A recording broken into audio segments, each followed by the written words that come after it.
I'd much rather, win ugly than lose pretty. I've never seen a pretty loss, so I'll take this one. I love being 8-1.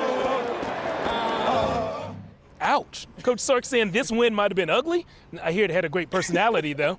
And so does this guy. He's Tyler Feldman. I'm Jeff Jones. And Tyler, we just saw a Longhorns 3-point overtime win against a ranked Kansas State team that was tied for first place in the Big 12. This is a big win that we saw on Saturday.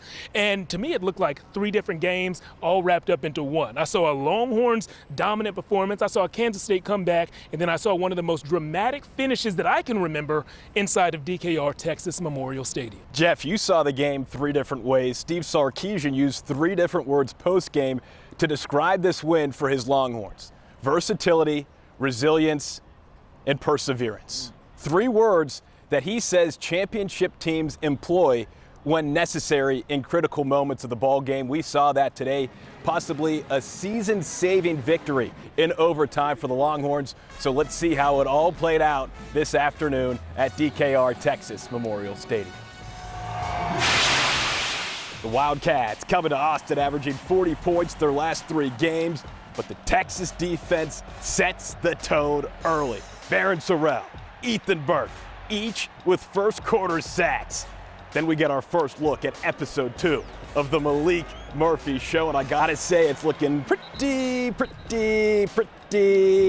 good. Murphy, deep ball, caught. Adonai Mitchell, 37-yard touchdown. That's Murphy and Mitchell's 3rd touchdown connection the last 5 quarters. It's 7-0 Texas. All right, early second quarter, Sark decides to go for it on 4th and short.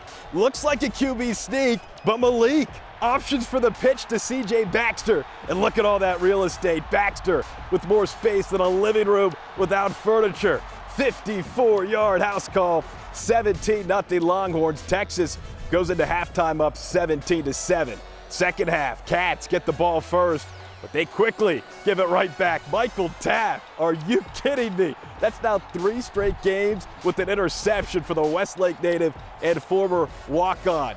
And let's just keep highlighting our local guys from Westlake. Ethan Burke, back from injury, puts him to sleep. Jalen Ford recovers, and on the very next play, Heisman hopeful Jonathan Brooks runs it in to give Texas a 24-7 lead. K-State proving this sign very wrong, though. Now 27-13 early 4th. Malik tosses his 2nd interception of the game. That leads to another Wildcats touchdown. So all of a sudden, it's back to a 1-score game, 27-21 Texas, with 13.5 minutes still to play. Ensuing Texas drive. Turnover monster strikes again. Jonathan Brooks, oh no.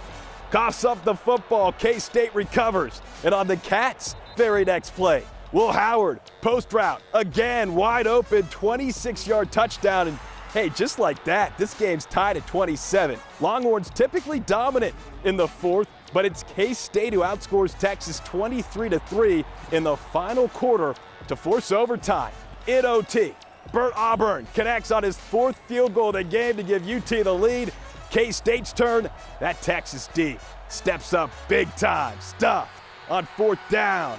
Longhorn Nation, inhale, exhale.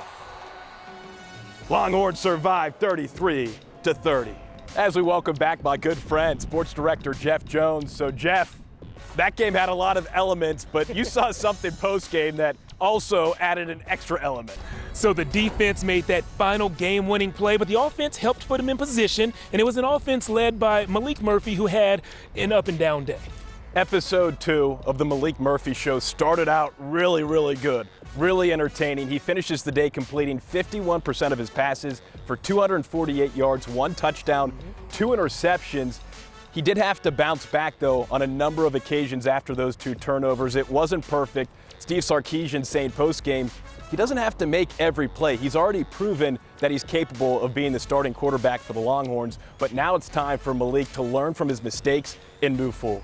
I think one thing for Malik, and I'm going to have this discussion with him, and that not every play is going to be the play.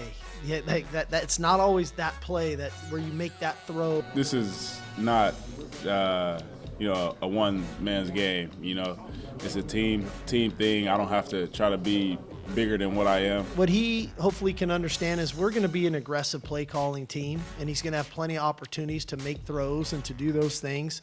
And sometimes, similar to last week, sometimes your best play is throwing it away. Play the game, play it as it is, believe in the coaches, believe in the players around me, not try to do too much, just play the game. We haven't got to that point yet with him because it's not about talent. It's not about understanding of the scheme.